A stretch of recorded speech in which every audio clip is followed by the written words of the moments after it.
You've probably heard about keto. Maybe a friend lost weight on it. Maybe you saw it trending online. Maybe your doctor mentioned it. But every time you try to understand what keto actually is, you get lost in conflicting information. Some people say it's life-changing. Others say it's dangerous. And you're left wondering, where do I even start? Today, we're going to fix that. In the next few minutes, I'm going to walk you through everything you need to know about the ketogenic diet as a complete beginner. What it actually is, what happens inside your body when you do it, what to expect week by week, what to eat, what to avoid, and the gray areas nobody talks about.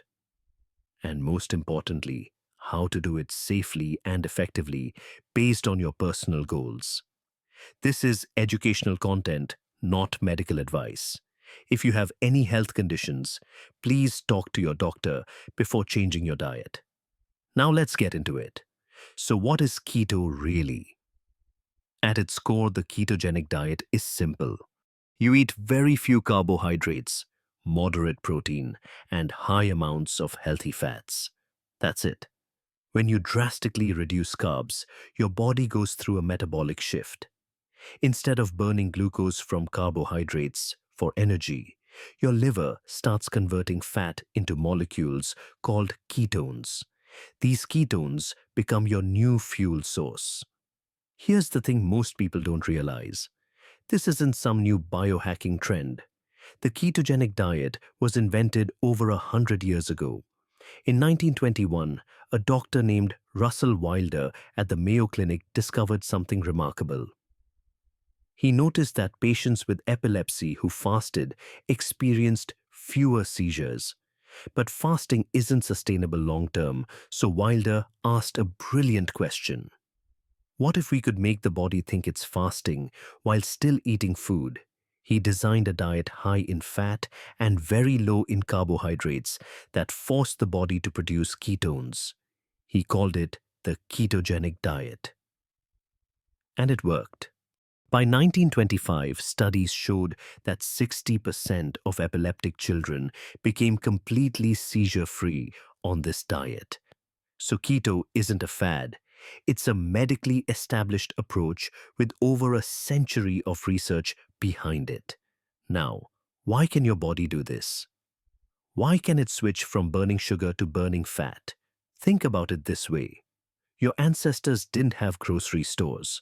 They didn't eat 3 meals a day plus snacks. There were times when food was scarce, when they went days without eating. If their bodies could only run on glucose from carbs, they would have died. But they didn't. Because the human body evolved with a backup system. When carbs aren't available, the liver converts stored fat into ketones, and those ketones power everything, including your brain. This isn't forcing your body to do something unnatural. This is activating a survival mechanism that's been built into your biology for thousands of years. Now, before we go further, let's talk about something important. Why do you want to do keto? Because your answer changes how you should approach it. Keto isn't one size fits all. Different goals require different approaches. If your goal is fat loss, keto works because it keeps insulin low. Insulin is the hormone that tells your body to store fat. When insulin is high, fat stays locked in your cells. When insulin drops, fat gets released and burned for energy. On keto, insulin stays low most of the time. That's why many people lose fat without feeling hungry all the time. The ketones also reduce appetite naturally, so you eat less without fighting cravings. If your goal is stable energy and blood sugar control, keto can help because you're not riding the glucose roller coaster anymore. On a high-carb diet, your blood sugar spikes after meals, then crashes a few hours later. That crash makes you tired, irritable, and hungry for more carbs. On keto, your energy comes from fat and ketones, which provide steady, consistent fuel. No spikes. No crashes. This is especially relevant for people who are pre-diabetic or have insulin resistance. If your goal is mental clarity and brain performance, there's growing research showing that ketones are excellent fuel for the brain. In fact, a 2024 pilot study from Stanford found that patients with severe mental illness who followed a ketogenic diet showed significant improvements in both metabolic health and psychiatric symptoms. The lead researcher noted that ketones may provide alternative fuel for brains that have energy dysfunction. Many people on keto report feeling sharper, more focused, and more mentally clear than they did on a high-carb diet. If your goal is maintaining muscle while losing fat, keto can work for that too. Protein intake stays moderate, which helps preserve muscle, and your body can still produce small amounts of glucose when needed through a process where the liver converts protein and fat into glucose. You don't need to eat sugar to have sugar in your blood. Your body makes what it needs. So think about your goal. Fat loss, blood sugar stability, mental clarity, athletic performance. Your answer helps you fine-tune how strict you need to be and what adjustments might work for you. Now let's talk about what actually happens inside your body when you start keto. This is where most people get confused or scared. Understanding this timeline is the key to not giving up. Days 1 through 3, the transition period. When you stop eating carbs, your body first uses up its stored glucose called glycogen. This is stored in your liver and muscles. It takes about 24 to 48 hours to deplete these stores depending on your activity level and how many carbs you were eating before. During this time, you might feel tired. You might feel hungry. You might feel irritable. This is completely normal. Your body is searching for its usual fuel source and not finding it. It's like a car that's used to running on gasoline suddenly being asked to switch to a different fuel. There's a transition period while the engine adapts. Don't panic during these first few days. Your body is learning to do something it hasn't done in a while. Maybe something it's never done if you've been eating carbs your whole life. Days 3 through 7. This is when the keto flu hits. You've probably heard of this. Symptoms include headache, fatigue, brain fog, muscle cramps, nausea, difficulty sleeping, and irritability. It feels like having a mild flu. And this is the exact point where most people quit. They think keto is making them sick. They think their body is rejecting it. But here's what's actually happening, and this is important. When you eat fewer carbs, your insulin levels drop. When insulin drops, your kidneys start flushing out water and minerals much faster than usual. You're literally peeing out sodium, potassium, and magnesium. These minerals are called electrolytes, and they're essential for muscle function, nerve signaling, and energy production. The keto flu isn't caused by ketones. It's caused by losing electrolytes. Once you understand this, the solution becomes obvious. You need to replace what you're losing. Here's how. First, increase your salt intake. Add half a teaspoon to 1 teaspoon of salt to your food or water throughout the day. This sounds counterintuitive. If you've been told salt is bad, but on keto, you need more sodium because you're excreting it faster. Second, eat potassium-rich foods.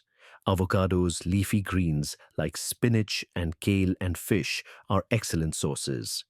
Third, get enough magnesium. Nuts, seeds, and dark leafy vegetables help. You can also take a magnesium supplement if needed. Fourth, drink plenty of water, but don't overdo it. Drinking too much water without electrolytes can actually make things worse by diluting the minerals you have left. If you do this, the keto flu becomes much milder or even disappears entirely.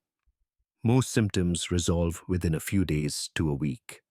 Weeks 2 and 3, your body starts adapting. The keto flu fades, energy starts stabilizing. Your brain is getting better at using ketones for fuel. Hunger decreases. Many people notice they can go longer between meals without feeling desperate to eat. This is a good sign. It means your body is learning to access stored fat for energy instead of constantly demanding food. You might still have some ups and downs during this period. That's normal. Adaptation isn't linear, but overall, you should start feeling better than you did in week 1. Week 4 and beyond. Fat adaptation. This is the goal. After about 4 to 6 weeks of consistent keto eating, your body becomes truly fat adapted. This means your cells, your muscles, and your brain are now efficiently running on fat and ketones as their primary fuel. Energy stays stable throughout the day. Hunger becomes manageable. Cravings for sugar and carbs significantly decrease. Mental clarity improves. Many people describe this as feeling like a switch has been flipped. They wake up with energy. They don't crash in the afternoon. They can skip a meal without feeling terrible. This is metabolic flexibility, and it takes time to achieve. Don't expect it in week 1. Be patient. Now, what if you've been doing keto for a few weeks and you're not seeing results? Before you give up, let's troubleshoot. First, consider the adaptation timeline. Your body needs 4 to 6 weeks to become truly fat adapted. 1 or 2 weeks isn't enough to judge. If you're only a couple weeks in and frustrated, keep going. The changes happen gradually, not overnight. Second, think about your insulin history. If you've been eating high carb for years or decades, your body may have developed insulin resistance. This means it takes longer for insulin levels to normalize. You're not broken. Your body just needs more time to recalibrate. Combining keto with intermittent fasting can help speed this up for some people. Third, check your electrolytes again. Ongoing fatigue, headaches, and muscle cramps, even after the first week, often point to mineral deficiency. Are you getting enough salt, potassium, and magnesium? Many people underestimate how much they need. Fourth, look at your sleep. Poor sleep raises cortisol, which is a stress hormone. High cortisol raises insulin. High insulin makes it harder to burn fat. If you're sleeping 5 or 6 hours a night and wondering why keto isn't working, there's your answer. Aim for 7 to 8 hours. Avoid screens before bed. Keep your room dark and cool. Fifth, consider your stress levels. Chronic stress keeps cortisol elevated, which keeps insulin elevated, which keeps fat locked in storage. If you're stressed constantly, your body is in survival mode. It doesn't want to release fat because it thinks you're in danger. Managing stress through walking, meditation, breathing exercises, or just taking breaks can make a real difference. Keto isn't magic. It works with your biology, not against it. But all the pieces need to be in place. Now let's talk about what to eat, what to avoid, and the gray areas that confuse people. Foods to eat on keto include healthy fats like olive oil, avocado, coconut oil, butter from grass-fed cows, and animal fats. Protein sources include eggs, fish, shellfish, beef, chicken, pork, and lamb. Low-carb vegetables include leafy greens, broccoli, cauliflower, zucchini, cucumber, asparagus, and bell peppers. Nuts and seeds like almonds, walnuts, macadamia nuts, chia seeds, and flax seeds are also good in moderation. Full-fat dairy like cheese cream and Greek yogurt works for some people, though others find dairy stalls their progress. Foods to avoid include sugar in all forms, grains like bread, pasta, rice, cereal, and oats, starchy vegetables like potatoes, corn, and peas, most fruits, beans and legumes, processed foods, and industrial seed oils like soybean oil, corn oil, and canola oil. Now here's where it gets interesting. The gray areas. Many keto guides say avoid all fruit, but that's too simplistic. The truth is more nuanced. Berries like strawberries, blueberries, raspberries, and blackberries are relatively low in sugar and high in fiber. A quarter cup of berries occasionally is fine for most people doing keto, especially after you're fat adapted. What you want to avoid are high sugar fruits like bananas, grapes, mangoes, and pineapples. These will spike your blood sugar and kick you out of ketosis. The same principle applies to starchy vegetables. Carrots, sweet potatoes, and beets have more carbs than leafy greens. When you're starting keto and trying to get into ketosis, it's best to minimize these. But once you're fat adapted and maintaining, you might be able to include small amounts without problems. It depends on your individual carb tolerance and your goals. If your goal is aggressive fat loss, stay stricter. Keep carbs under 20 grams per day. Avoid all fruit and starchy vegetables initially. If your goal is maintenance and general health, you have more flexibility. Some people can stay in ketosis eating 30 or even 50 grams of carbs per day. You have to experiment and find what works for your body. The point is, keto isn't about rigid rules. It's about understanding how carbohydrates affect your insulin and ketone levels, then making informed choices based on your goals. The basic macronutrient ratio to start with is roughly 70% of calories from fat, 20 to 25% from protein, and 5 to 10% from carbohydrates. For most people, this means eating 20 to 50 grams of net carbs per day. Net carbs means total carbs minus fiber.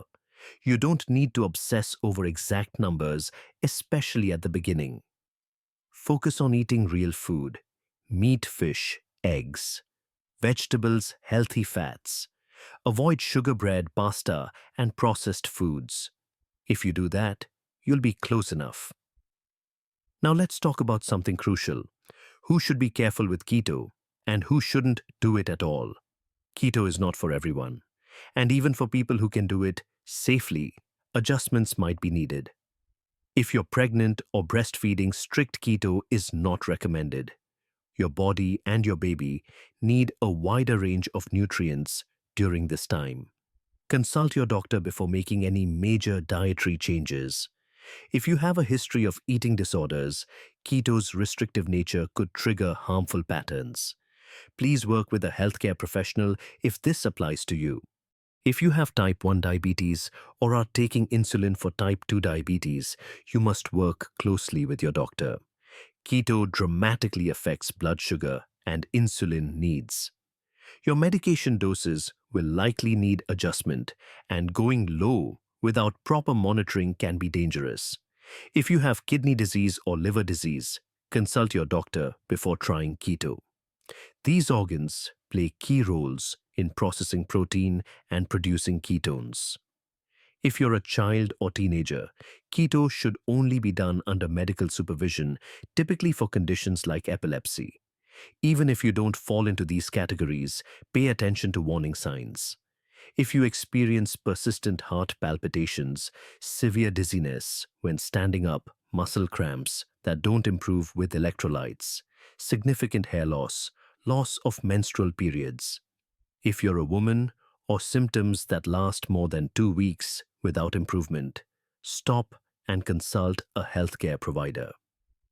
Something may need adjustment. Keto is a tool, not a religion. It should make you feel better, not worse. Listen to your body. If something feels wrong, address it. Don't push through dangerous warning signs in the name of sticking to a diet. One more important distinction: healthy keto versus dirty keto. Dirty keto means eating anything as long as it's low in carbs. Bacon every meal, processed cheese, fast food burgers without the bun. Technically, these foods are low carb, but they're not giving your body the vitamins, minerals, and nutrients it needs to thrive. Healthy keto focuses on food quality: grass-fed meats, wild-caught fish, pasture-raised eggs, organic vegetables, extra virgin olive oil, nutrient-dense foods that support your health while keeping carbs low. You don't need to be perfect. But over time, prioritizing whole, unprocessed foods will give you better results, more energy, healthier skin, and sustainable long-term outcomes. The quality of what you eat matters, not just the macros. So where does this leave us? Here's what you now know. Keto is a metabolic state where your body burns fat and ketones instead of glucose. It's been used medically for over 100 years and is backed by real science. Your body was designed with this capability as a survival mechanism. In the first few days, you'll deplete glycogen and start transitioning. In the first week, you may experience keto flu, but now you know. It's about electrolytes, not ketones, and you know how to fix it. Over weeks 2 through 4, your body adapts, energy stabilizes, and hunger decreases. After a month or more of consistency, you become truly fat adapted. Your personal goal shapes how strict you need to be. Fat loss, blood sugar, control, mental clarity, athletic performance. Each one guides your approach. What you eat matters. Prioritize healthy fats, quality proteins, and low-carb vegetables. Understand the gray areas with fruit and starchy vegetables. They're not absolutely forbidden, but require awareness. Know who shouldn't do keto or who needs medical supervision. And pay attention to warning signs. Keto isn't about suffering or restriction. It's about working with your biology instead of against it. It's about giving your body a different fuel source that it already knows how to use. It's about becoming metabolically flexible so you're not a slave to hunger and cravings every few hours. Will it work for everyone? No diet works for everyone. But for many people, understanding and applying these principles has been genuinely life-changing. So, what do you think? Have you tried keto before? Are you just starting? Are you skeptical or curious? Drop a comment below. I read every single one. And if you know someone who's been confused about keto or who tried it and gave up during the first week, share this video with them. The information in here might change their perspective. If you want to learn more about how your body works and how to optimize your health, subscribe to the channel. Next time, we're going to talk about intermittent fasting and why it pairs so well with keto. Until then, take care of your body. It's the only one you've got.